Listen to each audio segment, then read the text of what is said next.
Hi, I'm Ben Toma, the mechanical lead here for the assembly, test, and launch operations of Curiosity, the next Mars rover. So just recently we installed the robotic arm. That was a major milestone for the project, not only for the engineers that worked on this arm for years, designing, assembling it, and finally delivering it, but for the project as a whole. Having the arm on the rover is a huge accomplishment. Now we'll be able to begin the testing of that arm while it's on Curiosity. It's a very complicated, very tricky maneuver to actually put the arm on the rover. We use a crane from above because this arm is so heavy. We need to delicately bring it over and actually secure it to the front of the rover. We're going to go through a series of electrical and functional tests where the arm will actually be exercised. It'll move around. We'll start to learn how to use the arm with Curiosity. The arm is really one of the fundamental parts of our ability to gather the science. At the end of the arm, there's several different instruments.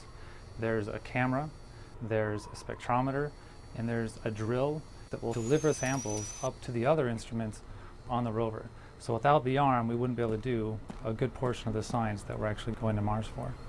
There's still a lot of activities that we have ahead of us, a lot of testing. While we're working on the rover down here in this facility, we have the cruise stage, which is the device that actually takes the entire spacecraft to Mars. That's currently going through a thermal vacuum test up in our 25-foot space simulator.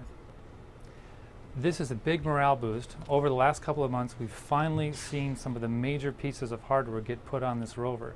Going back for the last couple of years, we focused a lot of our attention on the inside of the rover. All the electronics, the telecommunications, the thermal control system.